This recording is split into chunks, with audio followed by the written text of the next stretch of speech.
নমস্কাৰ চাবলৈ আৰম্ভ কৰিছে আছামিজ ট্ৰেণ্ডিং আজি 25 আগষ্ট আৰু আজি ৰাতিপুৱাৰ কেইবাটাও গুৰুত্বপূৰ্ণ খবৰ আহি পৰিছে আৰু এনে ধৰণৰ খবৰসমূহ নিতৌ চাবলৈ চেনেলটো ছাবস্ক্ৰাইব কৰি ভিডিঅ'টোত এটা লাইক কৰি দিব। আন এটা খবৰ, জমিয়তৰ সিদ্ধান্তক সমৰ্থন এআইইউডিএফৰ বিধায়ক ৰফিকুল ইছলামৰ।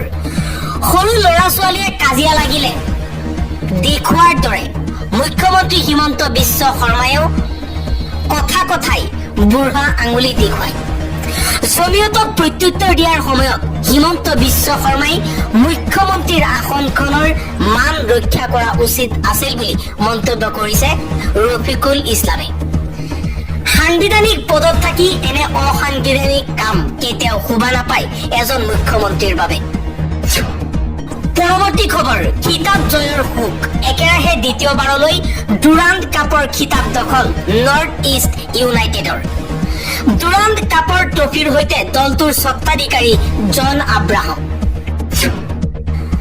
আন এটা খবৰ, ভাৰতীয় ক্ৰিকেট দলৰ জাৰ্চিৰ পৰা আঁতৰিল ড্ৰিম11। অনলাইন গেমিং বিধেয়ক গৃহীত হোৱাৰ পাছত এই সিদ্ধান্ত গ্ৰহণ কৰা হৈছে। টিম ইণ্ডিয়াৰ জাৰ্চিৰ মুখ্য স্পন্সৰ আছিল ড্ৰিম11। এছিয়া কাপত ভাৰতীয় দলে স্পন্সৰ অবিহনে খেলাৰ সম্ভাৱনা আছে। আন এটা খবৰ, এনআৰচিৰ বহু গুৰুত্বপূৰ্ণ নথিসহ আটক হৈছে এজন যুৱক। নগাঁৱৰ ৰাইদঙিয়াত উত্তপ্ত পৰিস্থিতি, এনআৰচিৰ গুৰুত্বপূৰ্ণ নথি উদ্ধাৰ হৈছে। ইক্ৰামুল হুছেইন নামৰ এজন যুৱকক এনআৰচিৰ বহু নথিসহ আটক কৰিছে ৰাইজে। নগাঁৱৰ ৰাইদঙিয়াত উত্তপ্ত পৰিস্থিতিৰ সৃষ্টি হৈছে। উদ্ধাৰ হোৱা নথি পত্ৰখিনি ধিং ৰাজচক্ৰ বিষয়াৰ কাৰ্যালয়ৰ। ঘটনাস্থলীত জাজৰি আৰক্ষী উপস্থিত হৈ যুৱকজনক আটক কৰিছে। ন্যায়ালয়ত এনআৰচিৰ পুনৰীক্ষণৰ আবেদন গ্ৰহণ কৰাৰ সময়তে এই ঘটনাক লৈ চাঞ্চল্যৰ সৃষ্টি হৈছে। ব্ৰেকিং নিউজে মুহূৰ্তত আহি পৰিছে, বিজেপিৰ নিৰ্দেশত কাম কৰে নিৰ্বাচন আয়োগে, কিন্তু এইবাৰ ভোট চুৰি কৰিবলৈ নিদিও। ভোট চুৰি কৰাৰ অভিযোগ উত্থাপন কৰিছিল ৰাহুল গান্ধীয়ে বিজেপি আৰু নিৰ্বাচন আয়োগৰ বিৰুদ্ধে, আৰু তাৰ পিছতেই যেন ভাৰতৰ ৰাজনীতিত সৃষ্টি হৈছে এক নতুন জোৱাৰ। ৰাহুল গান্ধীৰ নেতৃত্বত আজিৰ দিনটোতো প্ৰতিবাদ অব্যাহত আছে।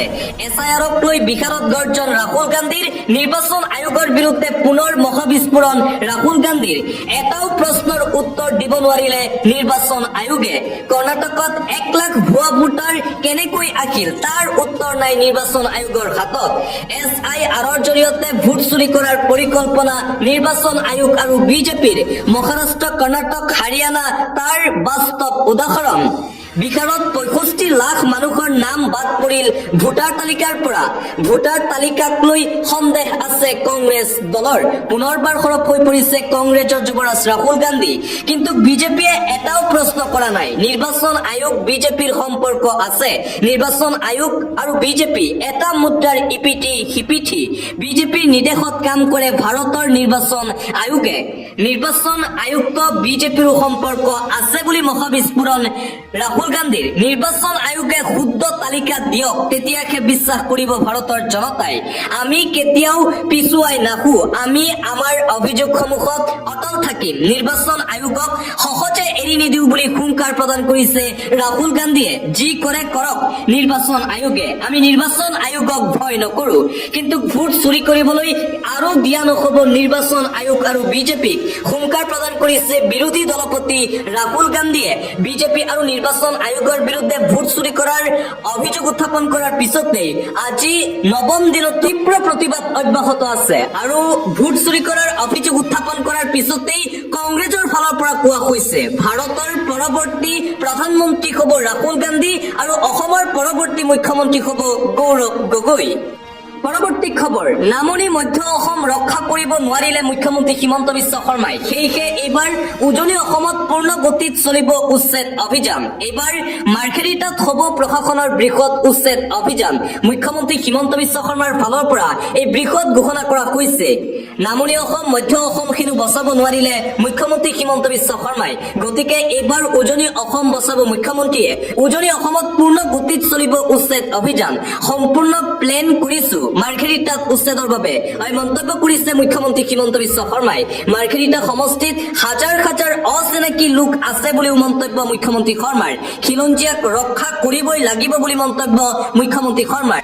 10ৰ পৰা 12,000 অচিনাকি মানুহ জমা হৈছে মাৰ্ঘেৰিটাত। উচ্ছেদক লৈ এই মন্তব্য ৰাজ্যৰ মুখ্যমন্ত্ৰী ডক্টৰ হিমন্ত বিশ্ব শৰ্মাৰ।